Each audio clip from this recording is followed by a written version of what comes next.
Want more content like this from Peninsula Symphony? Be sure to subscribe to our YouTube channel by clicking the red subscribe button below and tap the alarm bell icon to get notified whenever a new video is uploaded. Thanks for watching.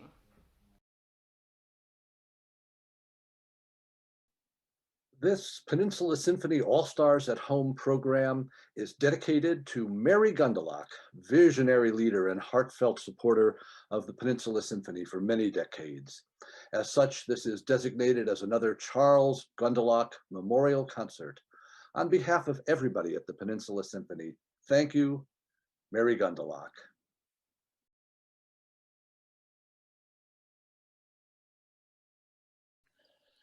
Welcome, Jon Nakamatsu, to Peninsula Symphony All-Stars at Home. Hi, Jon. How are you? Good. Thank you. Thanks for having me. It's a pleasure to see you. We haven't seen each other in all of these months, and we see each other pretty regularly on the stage, but off stage too on a regular basis, and I miss seeing you. It's a pleasure to actually see you in person. Well, so it's how nice are to you, connect. and how are things going for you in this strange time? Well, knock on something. We are healthy. We are at home in San Jose. Uh, I have not had a performance since February, since the end of the month, and my last plane ride was the week after that. I have uh, been happily practicing and happily at home, being dad, and that's been wonderful and great. Like every other musician on the planet, I think we miss the music, the performances, the social aspect of doing what we do. But we know we're waiting for a better time and for it to happen safely and in its own way. And as we're waiting for that better time, a little bit of serenity, a little bit of calm, peaceful, lyrical music will be very much appreciated. So we are going to play for you now Jon's performance of the Schubert Impromptu in G-flat major, opus 90. Anything you'd like to say about this piece, Jon? Oh, well, for this time, I guess you need, as you say, it's just like a balm, a salve. It's exactly what we need. It's Schubert at his most lyrical, of course, and harmonically so interesting. But it's just been one of those pieces that I've used as encores that I've played just for my own enjoyment, and it never seems to get old.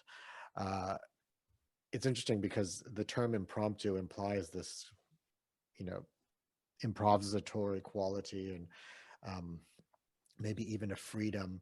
Uh, but actually, all of his impromptus, and he wrote 8 of them, and many of the impromptus of other composers like Chopin, were pretty much ABA forms or variations of that. And so it wasn't just a kind of free for all in terms of content, but I think the improvisatory aspect is the meandering of the harmony and just the uh, endless improvisatory style of the lyric moments. And so I think it's just beautiful music. It certainly is. So let's watch and listen to that. Now, here is Jon Nakamatsu, fabulous pianist, wonderful artist, performing Schubert's Impromptu in G-flat major, opus 90.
Thank you, Jon, for that incredibly serene, peaceful kind of escape from the turbulence that we're in.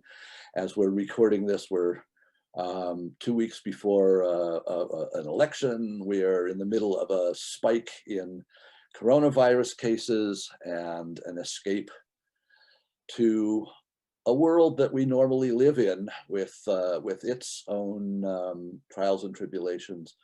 But on the most serene end, Schubert is incomparable, the longest, most heartwarming lines, phrases. This piece just absolutely exemplifies that.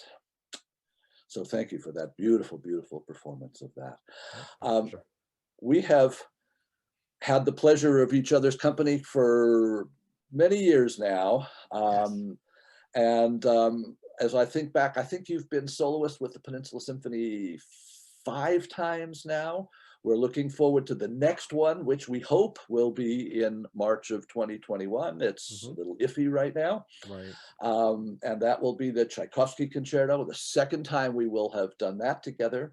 But you've played 2 Beethovens, you've played Tchaikovsky, and you've played Rachmaninoff's second. And speaking of Rachmaninoff's second piano concerto, we had the wonderful experience of taking that piece on tour with the Peninsula Youth Orchestra in 2007. Wow. Seems like a lifetime ago.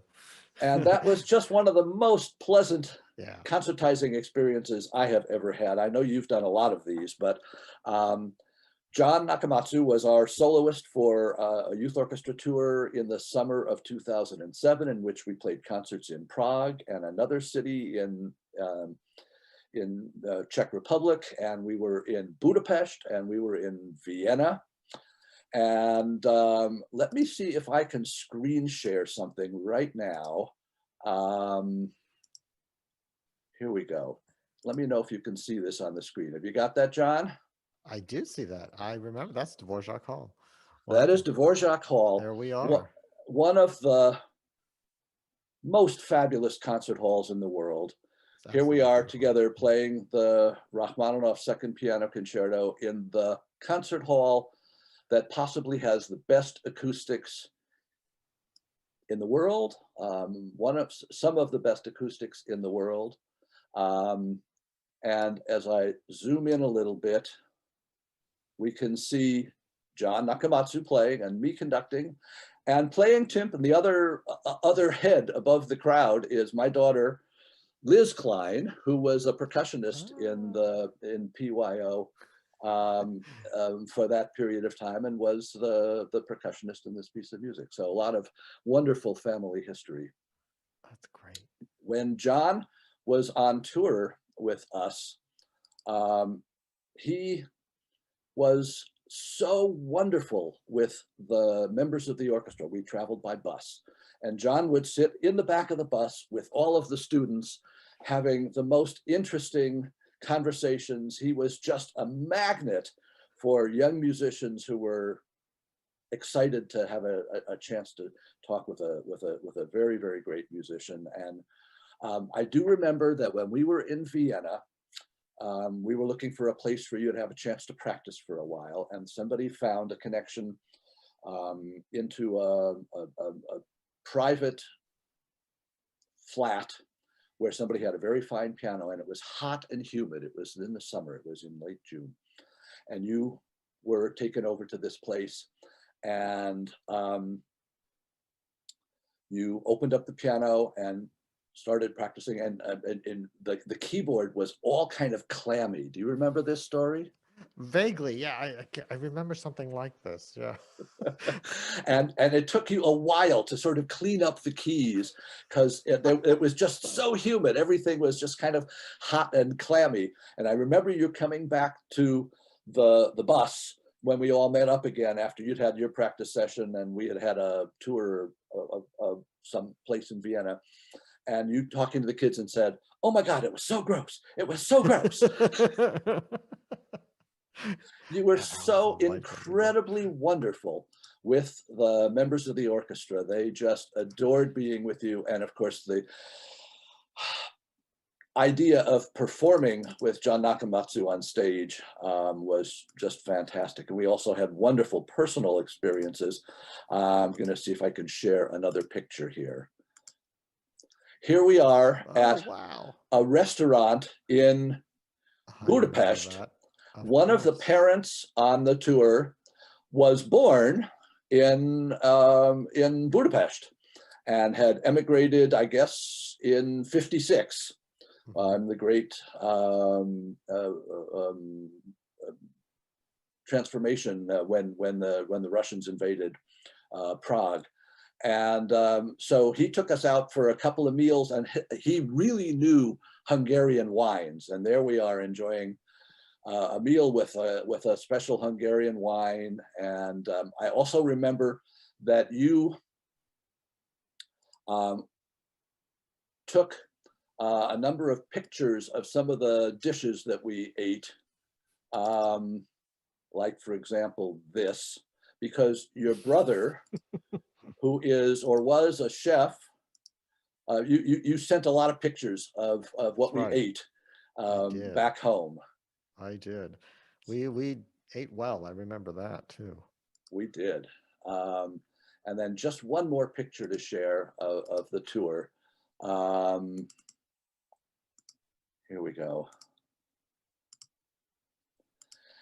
This was, and it's a terrible picture, it's out of focus, but we played a concert in a small town outside of Prague where the piano was supposed to have been, they were supposed to have a brand new Hamburg 9-foot Steinway in time for this concert, and they didn't. I And remember you this. wound up having to play a piano that was, you remember that piano? I do. I still remember. I think I'm scarred from that. Yes. So tell us what happened with that piano. Well, I just remember that it was so glassy. It was probably the brightest, ugliest sound that I've ever had on a concert instrument. And then we had to just do the concert. And and I thought this is just gonna be horrible. But actually, the piano worked. It wasn't that I couldn't play it. It was just that, it sounded like you were breaking glass. And it was so funny. And I think the kids thought it was hilarious. And we somehow did this concert. And no one seemed to care. People came and listened. So they clapped. They didn't walk out. So I guess it was good.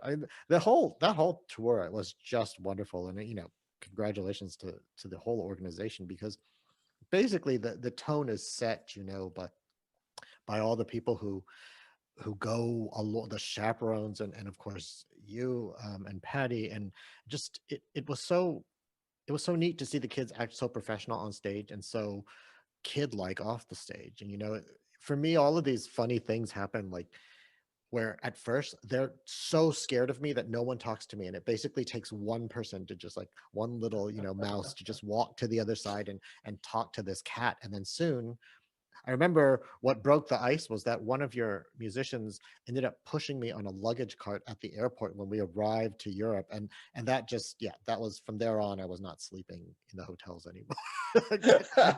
Knocks on the door at all hours. But it was just so much fun. We really had a good time. And part of the reason that those concerts were so special was this was an anniversary tour, it was the 10th anniversary of the organization, and we don't normally bring a world famous soloist on our tours. It's usually just the orchestra, but playing with you enabled them to raise their game and try to live up to the artistic standard that they were hearing come from the front. And it's tremendously uplifting experience for any orchestra to play with a soloist like that, but especially a youth orchestra where they're just not used to encountering world-class artists.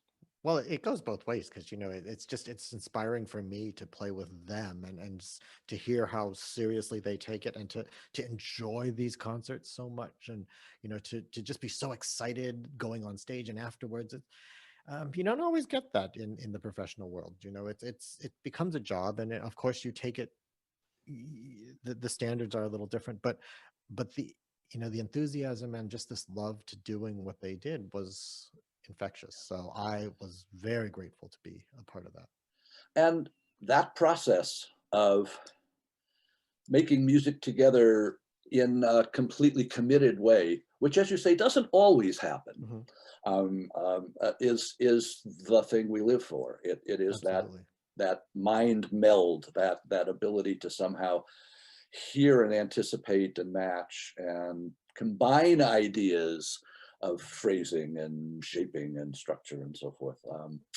And I think I can think of many soloists who have come in to perform with orchestras I've conducted who have completely locked in their interpretation, and they know exactly how it's going to go, and you can be on the bus with them or you can be under the bus from them, but they're doing what they're going to do. And there are orchestras that don't do, or conductors who don't really care about accompaniments, because the big piece on the program is going to be our symphony at the end, and that's where we get to shine. That's And right. now we have to share the limelight with some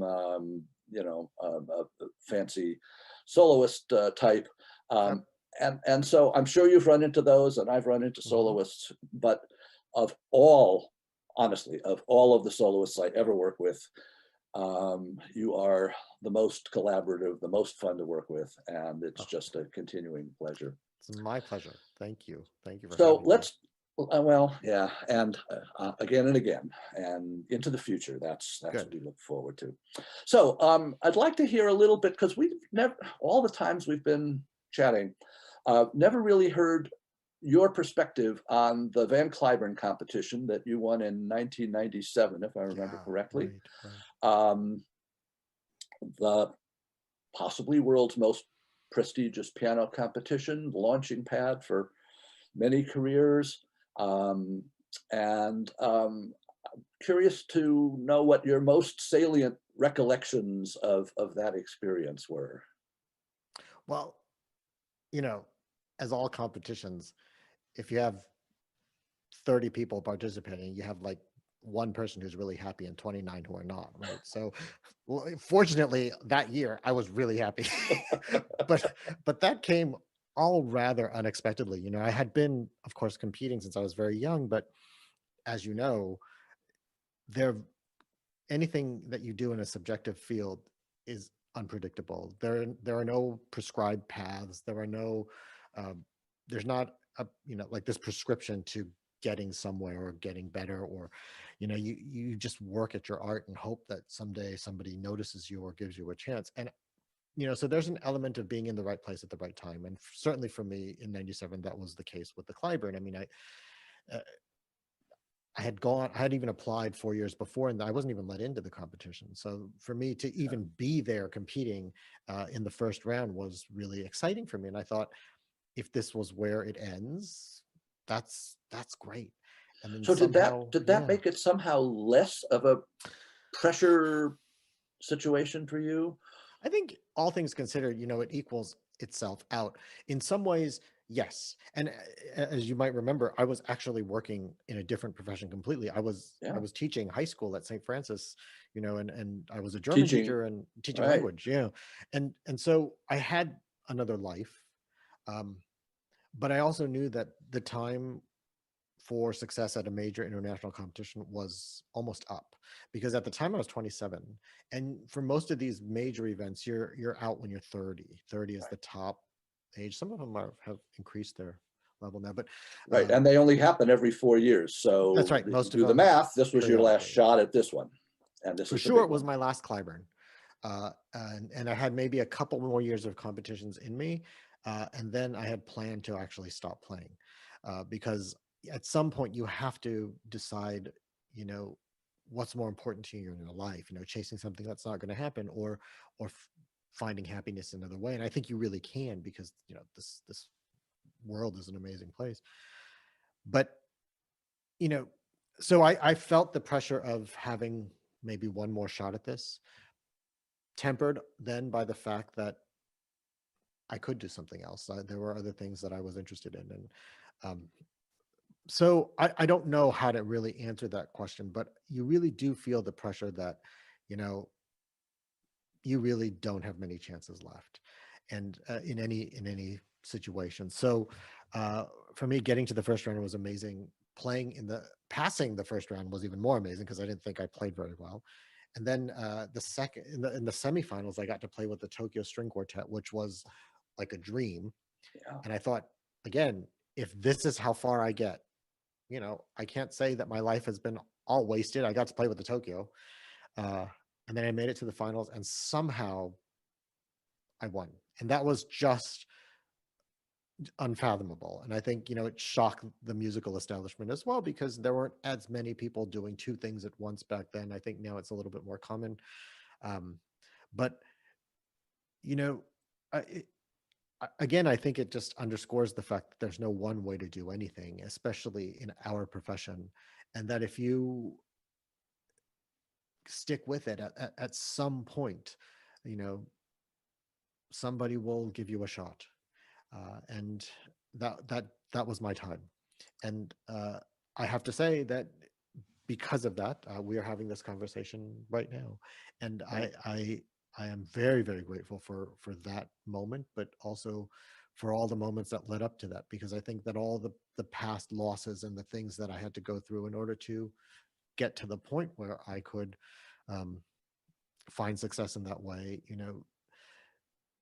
made me who I am as a musician today. And all of that stuff is cumulative.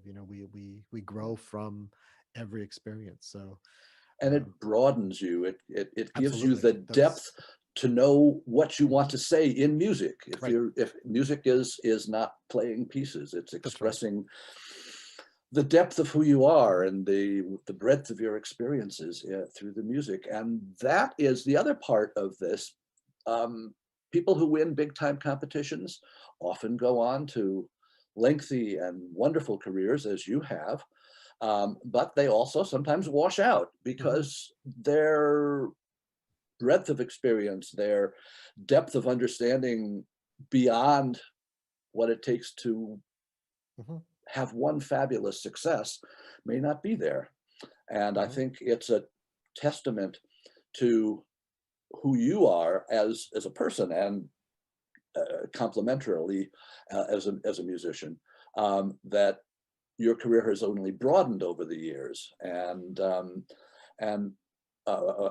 and extended to playing lots of chamber music in addition to recitals and concertos with wonderful. I mean, because you are such a collaborative musician, chamber music is a great place for you, and also your leadership with Cape Cod Music Festival and Right, being right. an artistic director in addition to being a pianist. So I think that speaks just so much about who you are and the complexity and the depth of ideas that rattle around in that head. Well, It's not that's just that's very fingers. kind. Yeah, I think in many ways competitions are not perfect predictors of who will have a career and who will not. And That's and right.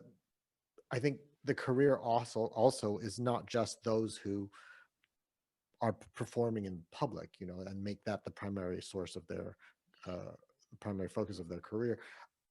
Success is achieved if you are in the profession because of a launch at a competition, but maybe in a different part of the profession or doing other things too. So many people who have gone into teaching or who have gone into other parts of what we do, I think, have found equal success, but it's just that most of the focus on what we do in a competition is for the stage. And so um, there's no way to really predict who's going to get to that point. And I think as long as we as competitors are committed to the idea of growth and reinventing ourselves and walking through doors that maybe you didn't even knew existed, I think those are the things that really ensure success. It's not, I mean, the bottom line is how well you play, but a lot of people play well.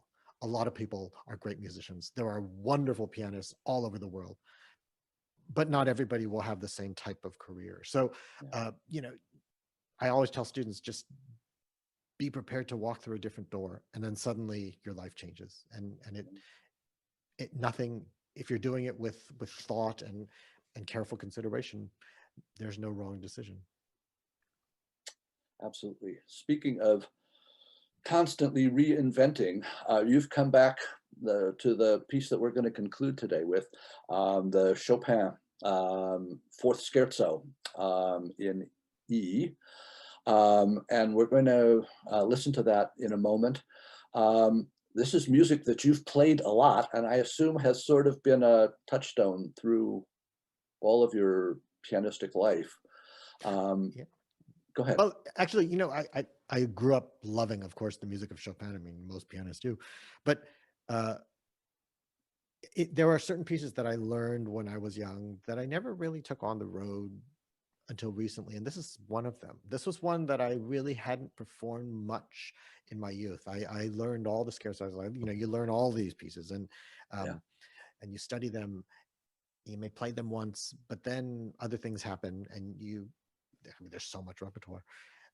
So this is something that I've always wanted to come back to, and actually, the pandemic gave me the chance to look at it in a whole different way, and so. It is what it is, but I still consider it a piece in progress, and like every other piece, but even more so because it hadn't had as much stage time as some of the other actually the other three scherzos that I've played way more frequently than this one, but this one is probably my favorite. So, you know, it's an amazing piece. It starts off with a kind of a folky, Polish sounding, very Chopin-y sounding, but it goes off in so many different directions, operatic directions. Absolutely. Must be a lot of fun to play because you really do get to shift character a lot.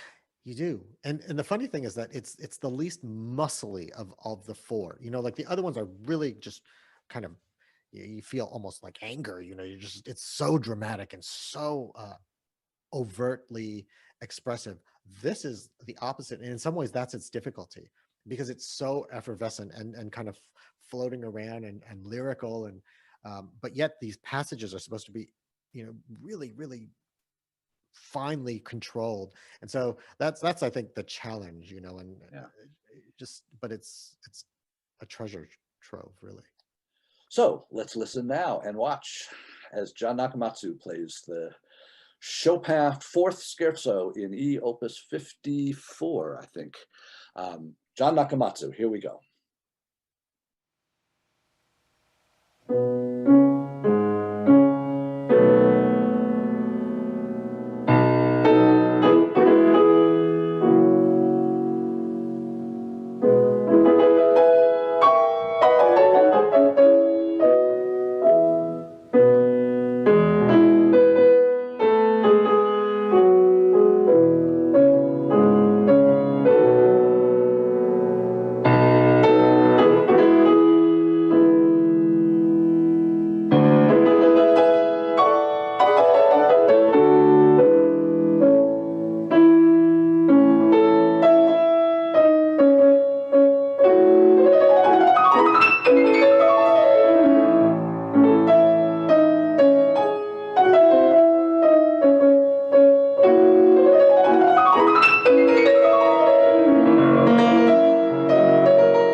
Thank you, Jon Nakamatsu, for that beautiful performance of Chopin and the earlier beautiful performance of Schubert.